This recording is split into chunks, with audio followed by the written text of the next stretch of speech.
శ్రీమాత్రే నమః శ్రీ గురుభ్యో నమః మన ఛానల్ ప్రేక్షకులందరికీ కూడా నమస్కారం అండి. కార్తీక మాస శుభాకాంక్షలు. విశేషంగా ఈ కార్తీక మాసంలో నవంబర్ 5వ తారీఖు నుండే కుజుడు తన స్వక్షేత్రంలో సంచారం చేస్తున్నప్పటికీ మనకు నవంబర్ 10వ తారీఖు నుండి ప్రారంభించి అలా చూసుకుంటే నవంబర్ 5, 6, 7వ తారీఖులలో కుజుడు స్వక్షేత్రంలో నెమ్మదిగా చేరుకొని 10వ తారీఖు నుండి ఒక నెల రోజుల పాటు సొంతింట్లో ఉంటున్నాడు. ఇలా గనక ఉంటే దాన్ని రుచక యోగము అని అంటారు. రుచక యోగం అంటే అబ్బా ఇక పట్టిందల్లా బంగారం. కొన్ని రాశుల వారికి అందులో ముఖ్యంగా చూసుకున్నట్టయితే వృశ్చిక రాశి వారికి, మేషరాశి వారికి, అలాగే ఈ యొక్క కుంభరాశి వారికి, సప్తమాధిపతి అయినటువంటి వారికి, దశమాధిపతి అయినటువంటి వారికి అద్భుతంగా ఉంటుంది. ఊదలు కొట్టేస్తూ ఉంటారు. ఎట్టి పరిస్థితుల్లో ఏ యోగం ఉన్నా, మీ జాతకంలో రుచక యోగం ఉన్నా, గజకేసరి యోగం ఉన్నా, ఇంకా ఇతరత్ర ఎటువంటి అనభయోగం, సునభయోగం, పరివర్తన యోగం, పర్వత యోగం, సదా సంచార యోగం, ఇలా చాలా యోగాలు ఉంటాయి. ఏవి కూడా మీరు పట్టుకుందాల బంగారం కాదు. ఇంకా చెప్పాలంటే యోగం ఉన్నప్పుడే మనిషి ఇంకా ఎక్కువ ఇబ్బంది పడతాడు. ఇదేంటండి ఇంకా ఇబ్బంది పడతారంటున్నారంటే ఆగండి, అక్కడే ఉంది. వాస్తవంగా మనిషి ఎప్పుడైతే కష్టపడి ప్రతిఫలాన్ని పొందుతాడో, కష్టే ఫలి అని అంటారు. మామూలుగా మనం అందరం కూడా కష్టపడుతూ ఉంటామండి, అంతే కదా. కానీ కొన్నిసార్లు ప్రతిఫలం వస్తుంది, కొన్నిసార్లు రాదు. అలా కాకుండా ఎప్పుడైతే మనం కష్టపడతామో మన కష్టానికి తగిన ప్రతిఫలం అనేటువంటిది ఖచ్చితంగా ఈ యొక్క రుచక యోగంలో ఉంటుంది. ఈ రుచక యోగంలో భాగంగా ద్వాదశ రాశుల వారికి ఎలా ఉండబోతుంది, కష్టపడినటువంటి కష్టానికి ఏ రాశుల వారికి ప్రతిఫలం వస్తుంది, ఏ రాశుల వారు ఎంత కష్టపడ్డాగా అలాగే ఉంటారు అనేటువంటి విషయాన్ని ఇప్పుడు మనం తెలుసుకుందాం. తదుపరి సింహరాశి.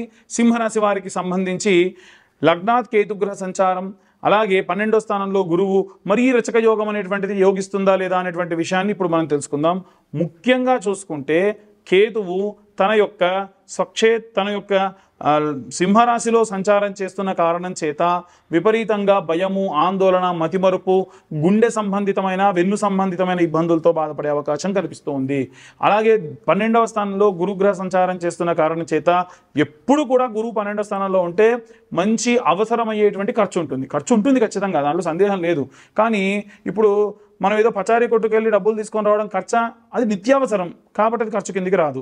అదే మనం ఏదన్నా వృధాగా ఒక ఇంట్లో అవసరం లేదండి, అయినా సరే మనం తీసుకొని వెళ్ళి ఒక కుర్చీ, సోఫా, ఇవన్నీ డ్రెస్సింగ్ టేబుల్ తెచ్చాము, ఆల్రెడీ అంతకుముందు ఉన్నాయి, ఇంకా కొత్తగా కనిపించాలని తెచ్చాం అనుకోండి, ఇది ఖర్చు. అక్కర్లేని వాటిని తెచ్చుకుంటే అది ఖర్చు. అలాంటివి కాకుండా పిల్లల చదువుకు ఖర్చు పెట్టడం, పుస్తకాలకు ఖర్చు పెట్టడం, బంగారానికి ఖర్చు పెట్టడం, ఇవన్నీ కూడా ఏంటంటే ఖర్చే. కానీ వీటి వల్ల మీకు ఫ్యూచర్ అనేటువంటిది ఖచ్చితంగా ఉంటుంది. ఇది సింహరాశి వారు చేసే పని అన్నమాట. కాబట్టి వీరికి 3వ స్థానంలో సూర్యుడు, అలాగే శుక్రగ్రహ సంచారం.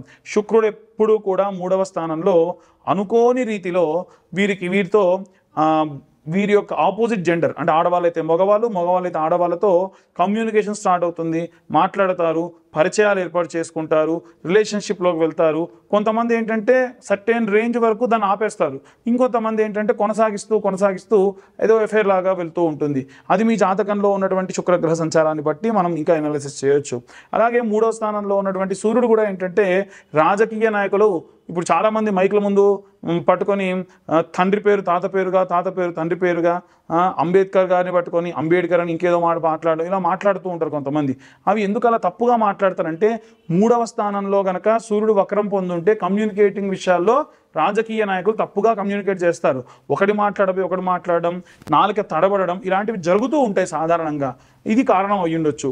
కాబట్టి 4వ స్థానంలో బుధుడు, కుజుడు ఇద్దరు కూడా సంచారం చేయడం కారణం చేత బుధుడు 4వ స్థానంలో ప్రాపర్ కమ్యూనికేట్ రిలేటెడ్ ఇష్యూస్లో ప్రాపర్గా ఉంటాడు. కానీ 4వ స్థానం కుటుంబ సభ్యులకు సంబంధించి కాబట్టి, ఆరోగ్య సంబంధిత విషయాలు కాబట్టి ఇంట్లో ఎవరికైనా జ్వరము, ఉష్ణం వల్ల ఇబ్బంది పడడం లాంటివి జరిగే అవకాశం ఉంటుంది.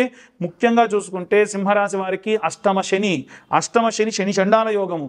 దీని వలన గతంలో వీరికి యాక్సిడెంట్లో ఇంకేదన్నా అవ్వచ్చు. కానీ శని ఎప్పుడు కూడా ఎండింగ్ స్టేజ్లో, అంటే అష్టమ శని ఎండింగ్లో ఇది శని తిరోగమనం రిలేటెడ్ ఇష్యూస్లో కూడా ఉంటుంది. కాబట్టి కొంత మంచి చేసే అవకాశం కూడా ఉంటుంది. ఎలాంటి మంచి చేస్తారండి అంటే ఏదైనా సరే వస్తువు మార్చడం. అంటే అంతకుముందు నాకు ఒక బైక్ ఉంది, ఆ బైక్ని అమ్మి అదే ధరకు ఇంకా మంచి బైక్ కొనుక్కోవడం. ఇల్లుంది, ఈ ఇల్లు తీసేసి ఇంకొక ఇల్లు కొనుక్కోవడం, లేదా ఒక ప్లేస్ నుంచి ఇంకొక ప్లేస్కి మారడం, రెండు ఆల్మోస్ట్ ఒకేలాగా ఉంటాయి. కానీ మారినటువంటి ప్రదేశంలో కంఫర్ట్ జోన్ని వెతుక్కోవడం. బయట జనాలకి ఏంటంటే అసలు ఇతనికి ఏదో ఇబ్బంది ఉండి పాపం గతంలో నుంచి ఇక్కడికి వచ్చేసాడు అనేటువంటిది అందరూ అనుకుంటూ ఉంటారు. కానీ వాస్తవంగా కారణం ఏంటంటే వీరి మనస్సు పరివర్తనని కోరుకుంటూ ఉండడం అనమాట. సప్తమ స్థానంలో రాహు భార్యాభర్తలు ఇద్దరి మధ్యలో గొడవలు తీసుకొచ్చేటువంటి దానికి కారణం అవుతుంది. జాగ్రత్తగా ఉండాలి, అనవసరంగా వాగ్వివాదాలకు వెళ్లకుండా ఉంటే మంచిది.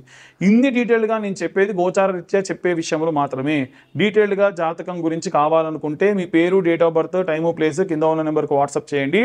డీటెయిల్గా 2025 రూపాయలు తీసుకొని 60-70 పేజీల్లో జాతకం మీకు ఇచ్చి జాతకం గురించి మాట్లాడడము. కావాలంటే మీ వాయిస్ రికార్డ్ కూడా, అంటే ఆడియో కూడా రికార్డ్ చేసుకోని అంటాను. ఎందుకంటే ఇప్పుడు కాదమ్మా, మళ్ళీ ముందు 80 సంవత్సరాల వరకు కూడా నేను చెప్పినటువంటి జాతకం మీకు వర్తిస్తుంది. కాబట్టి ఇక నాకు ఫోన్ చేసే పని లేకుండా అది వింటే సరిపోతుంది. ఇక అన్ని వర్గాల వాళ్ళు ఏ రెమెడీస్ తీసుకోవాలి, ఏ మంత్రం చదవాలనే విషయాన్ని ఇప్పుడు మనం తెలుసుకుందాం. ఇప్పటి వరకు మనం గోచార రీత్యా ఈ రాశి వారికి సంబంధించి ఎలా ఉండబోతుంది అనేటువంటి విషయాన్ని మనం చెప్పుకున్నాం. అందులో భాగంగా ఏ మంత్రం చదవాలి, ఏ రెమెడీస్ తీసుకోవాలి, గోచారం, అలాగే ఈ గోచారంలో రుచక యోగం అనేటువంటిది ఏర్పడింది కదా. రుచక యోగం అంటే ఏం లేదండి, కుజుడు సుబ్రహ్మణ్యేశ్వర స్వామి అంశ, ఆయన స్వక్షేత్రంలోకి వెళ్ళాడు అనమాట. వెళ్ళినప్పుడు సర్ప సంబంధిత దోషాలు ఉన్నవారు కానివ్వండి, సర్ప సంబంధిత దోషములతో ఉండి సంతానం లేనివారు కానివ్వండి, సర్ప సంబంధిత దోషములతో ఉన్న వాళ్ళు, వివాహం కాని వాళ్ళు కానివ్వండి, ఇప్పుడు నేను చెప్పే రెమెడీస్ పాటించడం వలన సర్పదోషములు, కుజదోషములు పోగొట్టుకుంటారు. ముఖ్యంగా ఇది కార్తీక మాసం కాబట్టి స్కాంద పురాణం నిత్యం వినండి. కనీసం ఒక 11 సార్లు పూర్తి చేయండి వినడం ఈ యొక్క స్కాంద పురాణం. దీని వలన సగం దోషం పోతుంది కుజదోషం ఉన్న వాళ్ళకి. Point number 1. పాయింట్ నెంబర్ 2 ఏమిటి అని అంటే, మీరు నవనాగ మంత్రం చదవాలి. ఆ నవనాగ మంత్రం ఏంటో చెబుతున్నాను, మరొకసారి అందరూ కూడా నాతో పాటు రిపీట్ చేయొచ్చు, లేదా మీరు 2 సార్లు చెప్తాను, రాసుకోండి ఆ మంత్రాన్ని. ఆ మంత్రం ఏమిటంటే, అనంతం వాసుకిం శేషం, అనంతం వాసుకిం శేషం, పద్మనాభంచ కంబలం, పద్మనాభంచ కంబలం, శంఖపాలం ధృతారాష్ట్రం, శంఖపాలం ధృతారాష్ట్రం, తక్షకం కాళియం తదా, తక్షకం కాళియం తదా. శివుడి మెడలో ఉండేటువంటి సర్పం, వాసుకి దగ్గర నుండి విష్ణుమూర్తి కింద ఉండేటువంటి సర్పం, పద్మనాభుడి వరకు కూడా విశేషంగా ఈ యొక్క నవనాగులు, వీరిద్దరి మధ్యలో ఇంకా 7 సర్పాలు ఉంటాయి. వీటన్నిటికీ పైన ఒక సర్పం, కింద ఒక సర్పం, ఏకాదశ సర్పములు ఉంటాయి. కానీ 9 సర్పముల యొక్క నామములు పఠించిన చేత మీకు సర్పదోషములు ఏమన్నా పోతాయి. నిత్యం 11 సార్లు చదవాలి.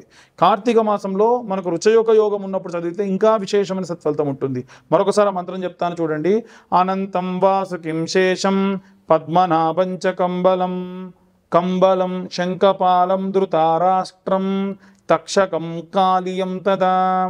ఒకవేళ నేను చెప్పేటువంటిది రాసుకోవడం ఇబ్బంది అవుతుంది, నేను పాజ్ చేసుకొని గట్రా రాసుకోలేను అనుకునేటువంటి వాళ్ళు ఏం చేయండి అంటే, మీరు గూగుల్లో నవనాగ మంత్రము, నవనాగ స్తోత్రము అని కొట్టినా కానీ విశేషంగా వస్తుంది. ఇక మరి మంత్రం చెప్పారు, బాగానే ఉంది, రెమెడీస్ ఏంటి అని అంటారు. నిజంగా మనకు సర్పదోషం అనేటువంటిది ఎలా వస్తుందనంటే, ఒక పుట్టను కూల్చిన, అదేందండి నేను పుట్టినప్పటి నుంచి పుట్టలేని, అసలు జోలికే పోలే అనొచ్చు. ఈ జన్మలో చేసిన పాపం కాదు, సర్పదోషం జన్మజన్మల పాపాల నుంచి వస్తుంది. గత జన్మలో, అంతకు ముందు జన్మలో మీరే మీ తాత ముత్తాతల రూపంలో ఉండి, అప్పట్లో విపరీతమైన సర్పాలు ఉండేవి కాబట్టి వాటిని సంహరించడం కానీ, పుట్టలు కూల్చడం కానీ ఆ దోషానికి కారణమవుతుంది. కాబట్టి పుట్టమన్ను అనేటువంటిది ఉంటుంది. కాబట్టి ఈ యొక్క రుచక యోగం ఉన్నటువంటి కార్తీక మాసంలో ప్రారంభం చేయండి. ఒక మంగళవారం నాడు ప్రారంభించండి. ప్రారంభించి ఏం చేయాలనంటే, పుట్టమన్ను తీసుకెళ్ళి ఎక్కడ పుట్టలుంటే అక్కడ పుట్టమన్ను వేయండి, పాలు కూడా పోయండి. అదేంటండి పుట్టమన్ను పోసి పాలు పోస్తే ఏమవుతుంది అనేటువంటి సందేహం రావచ్చు. సర్వసాధారణంగా వచ్చేటువంటి సందేహమే. పాలు ఏమన్నా పాములు తాగుతాయా నోరు తెరిచి అని అడిగే వాళ్ళు ఉంటారు. పాము పాలు తాగదు. ఈ పుట్టమన్ను వేసిన తర్వాత కనుక మీరు పాలు పోయడం చేత విశేషముగా ఈ యొక్క పుట్ట గట్టిపడుతుంది. ఆ పాలు పుట్టమన్ను కలిసి ఒక రూపం దాలుస్తుంది. దాని వలన నివాసం అనేటువంటిది చల్లగా ఉంటుంది. సర్ప సంబంధితమైనటువంటి వాల్మీకము అంటారు పుట్టని. ఆ వాల్మీకాన్ని కూల్చిన కారణం చేత దోషం పోవాలి అని అంటే ఒక 11 వారాలు కానీ 5 మంగళవారాలు కానీ ఈ యొక్క పుట్టమన్ను పాలు పోయడం వలన జాతక సంబంధితమైనటువంటి సర్పదోషాలు పోతాయి.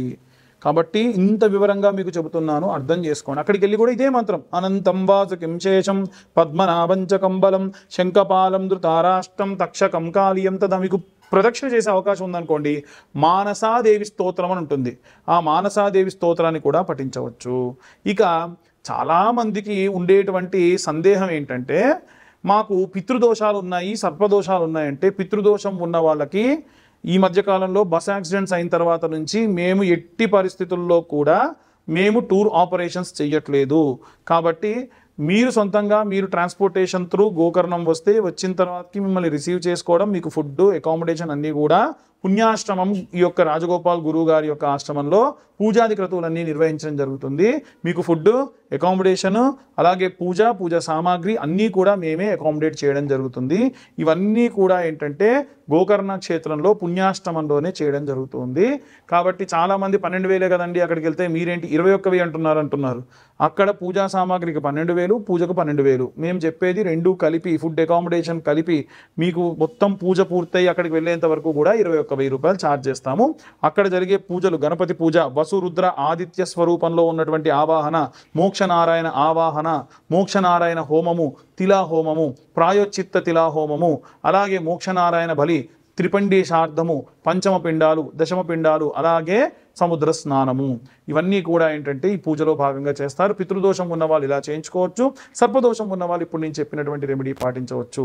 దయచేసి జాతకం కోసం ఎవరన్నా కాల్ చేయాలంటే మీ పేరు, డేట్ ఆఫ్ బర్త్, టైం ఉంటేనే కాల్ చేయండి అమ్మా. లేకుంటే ఇప్పుడు నేను చెప్పిన ఈ మంత్రం చదువుకున్నంత మాత్రం చేత జాతకం రీత్యా ఉన్న ఇబ్బందులు పోతాయి. పూర్తి జాతకం కావాలనుకుంటేనే మీ పేరు, date of birth, time, place కింద ఉన్న నెంబర్కు వాట్సాప్ చేయండి. దయచేసి మా ఛానల్కి వేరే వాళ్ళు తీసుకొని వీడియోస్ కాపీ చేసుకొని ఇష్టం వచ్చిన థంబ్నెయిల్స్ పెట్టి నన్ను, నా పేరుని డ్యామేజ్ చేస్తూ ఉన్నారు. దానికి నేను స్వతహాగా కారణం కాదు. ఎట్టి పరిస్థితుల్లో ఈ ఛానల్ థంబ్నెయిల్కి, వీడియోకి సంబంధం లేదన్న భావం వస్తే ఆ ఛానల్ని రిపోర్ట్ చేయండి. నన్ను మాత్రం టార్గెట్ చేసి కాల్స్ చేసి ఇబ్బంది పెట్టొద్దు. సర్వే జనా సుఖినో భవంతు. స్వస్తి.